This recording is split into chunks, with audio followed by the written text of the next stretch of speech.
तो वो रिकॉर्ड बना दिया। कपड़े का सुनते ही सुनते थे, आज तो तूने बना के उड़ा भी दिया। उन्होंने आपके हाथ में कॉफी थमाई थी, वो किस्सा क्या था सर? बहुत मजेदार किस्सा है, मैं चाहता हूँ कि आप ही वो चीज बताएं। हाँ, वो नेस्कैफे वाले आए थे, एक बुजुर्ग थे 95 साल के। मैंने कहा काका एक चंदा तो बना दो मेरे को भी, और कपड़े का बनाना। नमस्कार बीकानेर, मैं हूं आपका राहुल ऋषिदेव और आप देख रहे हैं बीकानेरी सितारे।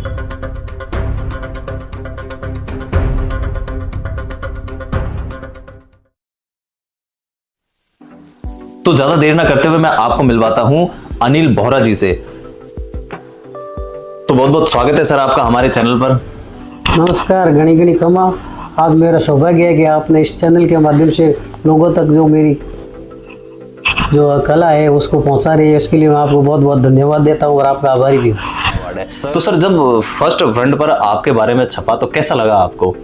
मेरे को बहुत अच्छा लगा और मेरे को बहुत खुशी महसूस हुई, और लोगों ने मेरे को बधाई दी कि फर्स्ट फ्रंट पे आना बहुत बड़ी बात होती है। जी जी। किसी भी जो प्रेस मीडिया के अंदर जो फर्स्ट पेज पर न्यूज आती है वो अपने आप में इम्पोर्टेंट होती है। मैं तो मीडिया के बारे में ज्यादा जानता नहीं। जी जी जी। और ग्रेजुएशन मैंने की नहीं हुई है। मैं तो कला के प्रति समर्पित रहता हूँ दिन भर। जी जी। उसके प्रति मेरा ज्यादा नॉलेज है। जी। तो लोगों ने मेरे को काफी लाइक किया, वो लोग बहुत अच्छा काम किया है तूने। जी जी। तो जगह जगह मेरे को बधाइयाँ मिली, खुशी मिली, मेरे को थोड़ा महसूस हुआ कि मैंने कुछ किया है। जी जी जी।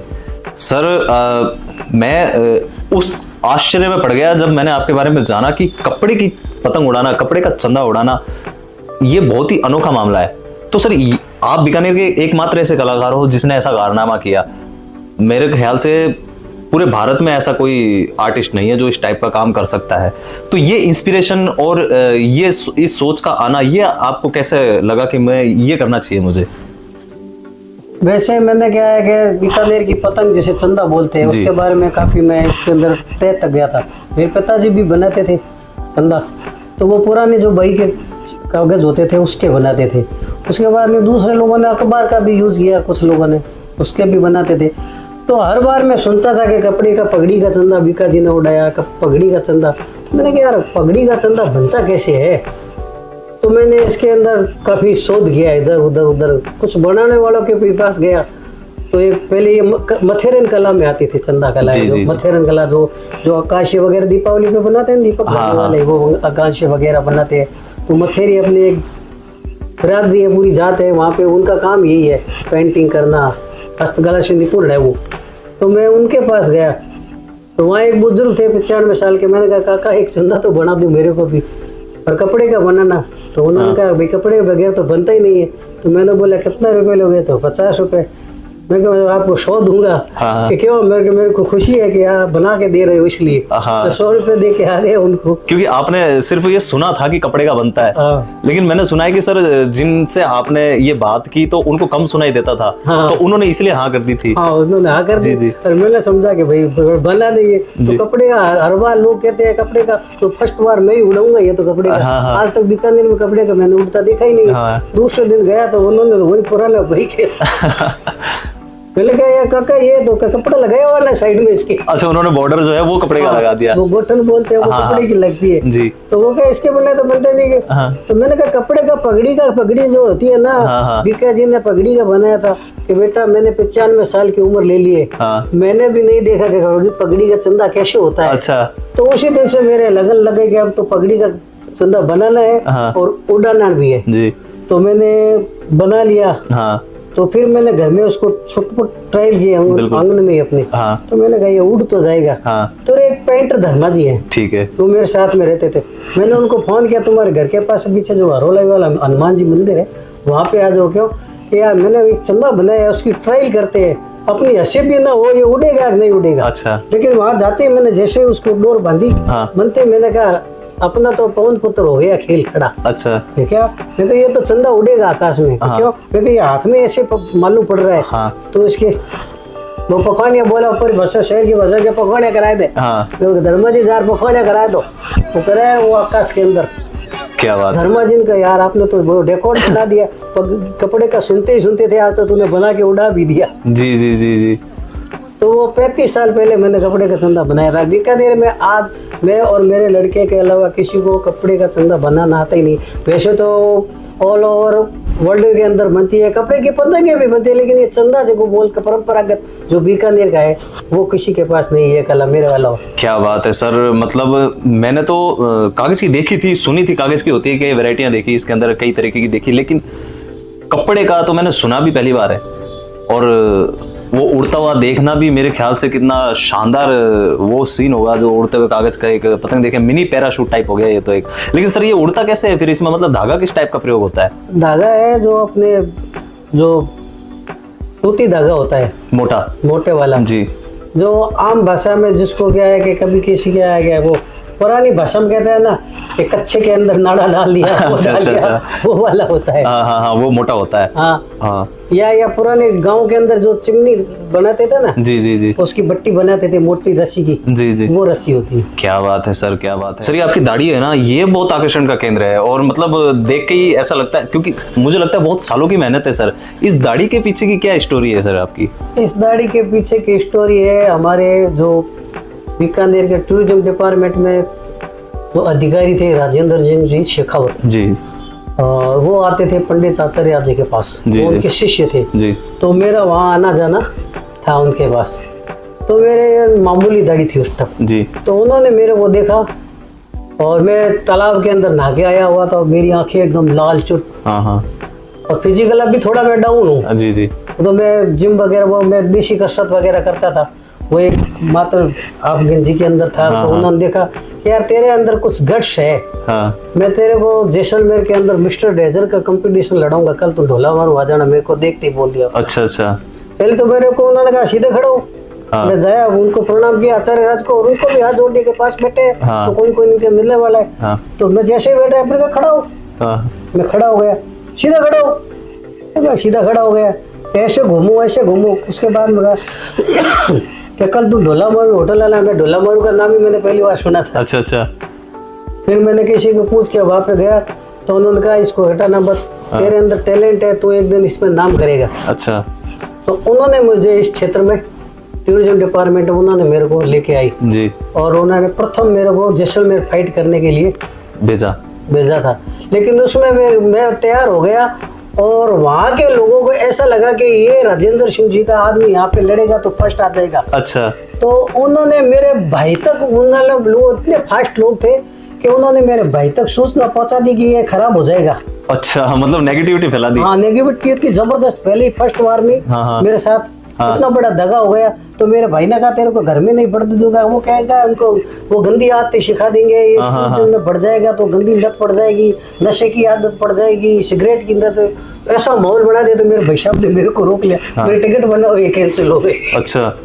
फिर मेरे को बहुत बुरा लगा, मैंने कहा मैंने इतनी मेहनत की और करी, फिर मैंने भी जिद जान लिया कि मैं तो अब जाऊंगा तो इसी क्षेत्र में नाम कमा के आऊंगा जी। तो फिर मैंने जिद पकड़ ही ली। हाँ। और जिद करो और दुनिया जीतो वाला खेल है, मैंने कई अवार्ड ले लिए उसके बाद। तो यानी कि जिन लोगों को डर था कि आप उनको हरा दोगे, और आपने उनको हराया, और मिस्टर डेजर्ट रहे आप जोधपुर के। क्या बात है सर। मतलब तो आपने जो दाढ़ी जो रखी है, तो ये कितने पुरानी है, मतलब कितने साल की है ये कम से कम 35 साल हो गए। अच्छा। 35 सालों से मैं इसमें रचा बचा हूँ, क्योंकि मैं तो रमत का कलाकार था। पहले रमतें होती थी, मेरे पिताजी है जो मेरे कलाकार, वो वैसे तो पेशे से पनवाड़ी थे, लेकिन वो वाणी के अच्छे गायक कलाकार थे, भजन गायकी उनकी अच्छी थी। तो और रमत के भी वो कलाकार थे। तो बचपन से मैं तो उसके अंदर कला, तो वो क्या है कि संस्कारों में है, हमारे संस्कारों में है, ब्लड में है सर। और देखी जाती है कि बीकानेर में रमत लुप्त होती जा रही है, ये संस्कृति, ये कला बीकानेर में लुप्त होती जा रही है। तो सर इसका सबसे बड़ा कारण क्या है आपके हिसाब से? इसका सबसे बड़ा कारण हो गया एक तो राजनीति और मीडिया। अच्छा। लोग जो आपको मालूम है कि इसको यहाँ से कैसा उठाया जाता है। अच्छा। आपको मालूम है, मेरे को तो मालूम ही नहीं है। जी। तो लोग क्या है कि वो कहते हैं कि मैं तो हट जाऊँ, आपको मालूम है, मैं कहता हूँ आप पीछे हटो, मैं ऐसे हटाऊंगा जी। तो इस मीडिया के चक्कर में, अपनी फोटोग्राफी के चक्कर में नेचुरल आदमी को तो लोग दबा रहे हैं, और दिखावटी लोग आ गए, बनावटी लोग ज्यादा आ गए। जी। तो नेचुरल कलाकार है जो, उनको तो तवज्जो ही नहीं मिल रहा है, जो वाया मीडिया इधर उधर अपना आपको वो क्या राजनीति कह दो या कुछ अपने आप कहते हैं, सोशल मीडिया के अंदर लोग पैसे देके भी ये व्यवस्था हो गई। पहले ये प्रेस मीडिया थी, तो उसके अंदर ये नहीं था, वो तो नेचुरलिटी देखते थे। और आज भी प्रेस मीडिया की कोर्ट में मान्यता है, लेकिन सोशल मीडिया की नहीं। वो प्रमाण आज भी कोर्ट मानता है, सोशल मीडिया का नहीं मानता। लेकिन प्रेस मीडिया के अंदर कोई न्यूज छपी है ना, वो उसको नेचुरल मानता है आज भी। बिल्कुल बिल्कुल सर, बिल्कुल सही बात। और हमारे बीकानेर क्षेत्र से सर एक संस्कृति और भी बहुत प्रचलित है, पाटा संस्कृति, ये भी विलुप्त होती जा रही है। हाँ, तो पाटा संस्कृति विलुप्त होने का कारण है कि एक तो अर्थयुग हो गया है, फास्ट जिंदगी हो गई लोगों की, जी, और कुछ अपनापन खत्म हो गया लोगों के अंदर। अभी मैंने 2 गीत बनाया था, हेरिटेज वॉक के ऊपर एक गीत भी बनाया था। उसके अंदर मैंने पाटा का वर्णन है, ऊंचा धोरा ऊंची हवेलिया, चौक चौक अठे पाटा है। ऊंचा धोरा ऊंची हवेलिया, चौक चौक अठे पाटा है, और बूढ़ा बडेरा बैठिए पर करे ज्ञान री बातें है। बिल्कुल, ये मैंने इसके अंदर अंतरा है, इसके अंदर ये गाना है। जी, बहुत शानदार, बहुत वो मैंने लिखा था जी। क्योंकि एक सर बहुत मजेदार किस्सा मुझे एक आपका याद आ रहा है कि कुछ लोग आपके साथ एक बार फोटो खिंचवाने आए थे, उन्होंने आपके हाथ में कॉफी थमाई थी। वो किस्सा क्या था सर? बहुत मजेदार किस्सा है, मैं चाहता हूँ कि आप ही वो चीज बताएं।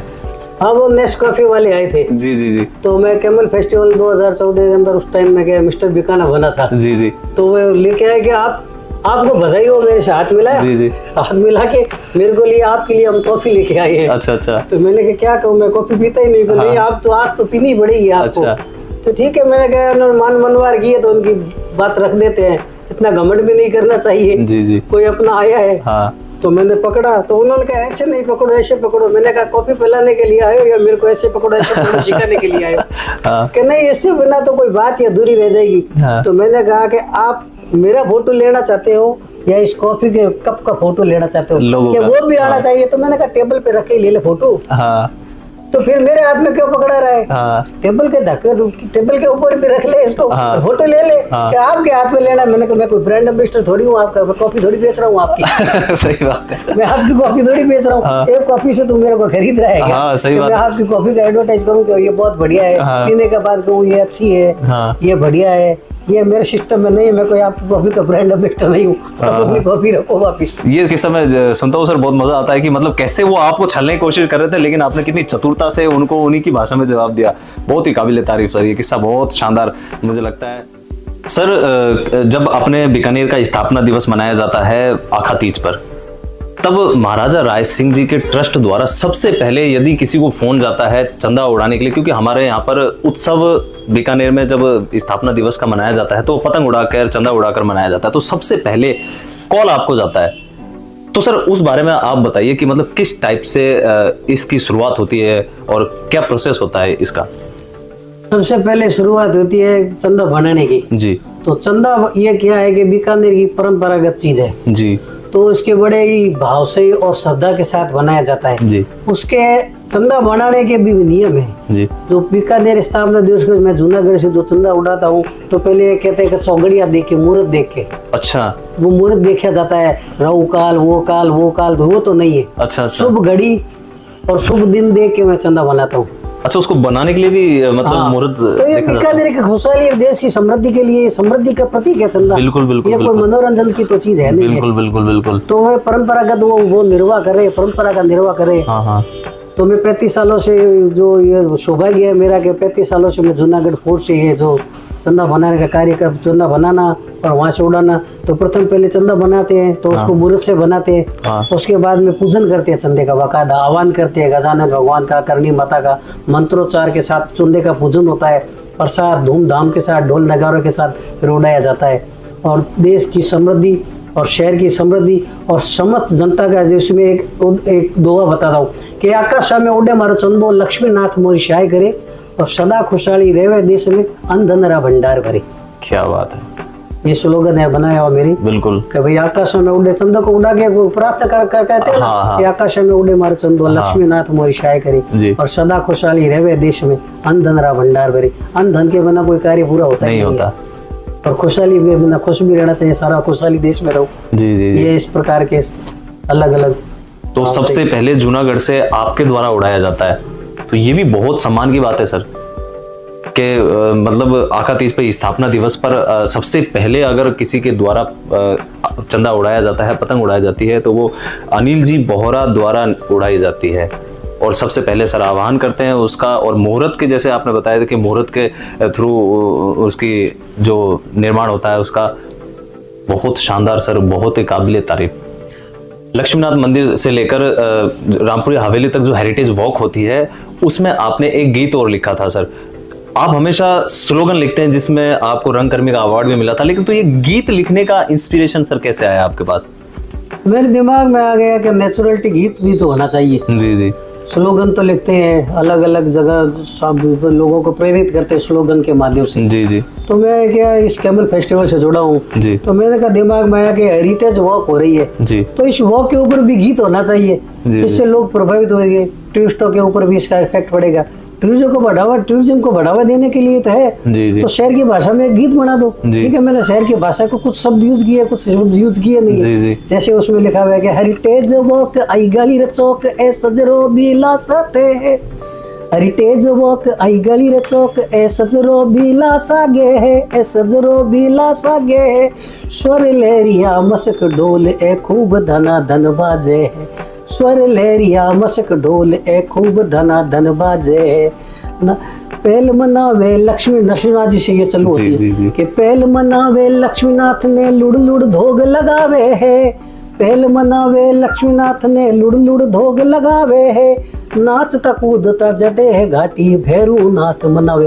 वो लक्ष्मीनाथ जी के घाटी के ऊपर भैरू है ना, तो ना उधर से चालू हो गया, वो घाटी चढ़ती है तो वहाँ पे नाचते कूदते भैरूनाथ लड़ावे, नाचता कूदता चढ़े है घाटी भैरूनाथ मनावे, हेरिटेज वॉक आई गली चौक। सर बीकानेर की मतलब पूरी की पूरी, अगर किसी को बीकानेर का इतिहास जानना है ना, कैमल फेस्टिवल का इतिहास जानना है, तो मुझे लगता है कि उनको हजारों वीडियो हजारों चीज पढ़ने की जरूरत नहीं है। एक आपका गीत सुन लेना, पूरी की पूरी डिटेल उसके अंदर मिल जाएगी।